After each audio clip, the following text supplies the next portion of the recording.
नमस्कार आदाब, न्यू विदर्भ स्वदेशी न्यूजमध्ये आपले सर्वांचे स्वागत। प्रतिनिधी अल्तमाश खान यांची रिपोर्ट। मुंबई मंत्रालयात सामाजिक न्यायमंत्र्यांना निवेदन। शेगावच्या लहुजी नगर झोपडीधारकांच्या पुनर्वसनाची मागणी। शेगाव येथील लहुजी नगर परिसरातील झोपडीधारकांच्या पुनर्वसनाचा प्रश्न आता राज्यस्तरावर पोहोचला असून या संदर्भात सामाजिक न्यायमंत्री संजय शिरसाठ यांची मंत्रालयात भेट घेऊन निवेदन सादर करण्यात आले।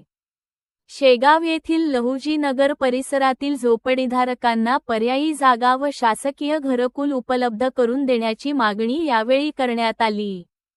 राष्ट्रीय स्वाभिमानी मातंग संघटनेचे समाजनेते राजू मानकर व इतर पदाधिकाऱ्यांनी मंत्रालयात जाऊन ही मागणी सामाजिक न्यायमंत्र्यांसमोर मांडली।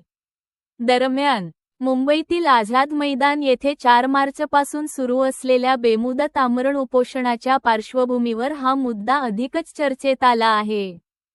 आंदोलकांनी लहुजी नगर येथील झोपडीधारकांच्या प्रश्नाकडे तातडीने लक्ष देण्याची मागणी केली आहे। निवेदनात नमूद करण्यात आले की 4 मार्च 2025 रोजी शेगाव येथील लहुजी नगर परिसरातील अनेक झोपड्या प्रशासनाकडून हटविण्यात आल्या।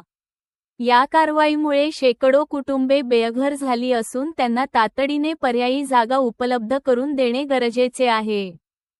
तसेच या कुटुंबांचे शासकीय घरकुल योजनेंतर्गत पुनर्वसन करण्यात यावे, अशी मागणी संघटनेने केली आहे। यावेळी संघटनेच्या पदाधिकाऱ्यांनी सांगितले की सरकारने सामाजिक न्यायाच्या दृष्टीने लहुजी नगर येथील सर्व पात्र झोपडीधारकांचे तातडीने सर्वेक्षण करावे। त्यानंतर पात्र कुटुंबांना घरकुले देऊन त्यांचे कायमस्वरूपी पुनर्वसन करण्याचा निर्णय घ्यावा। झोपडीधारकांच्या समस्या दीर्घकाळ प्रलंबित राहिल्यास आंदोलन अधिक तीव्र करण्यात येईल, असा इशाराही संघटनेच्या पदाधिकाऱ्यांनी यावेळी दिला।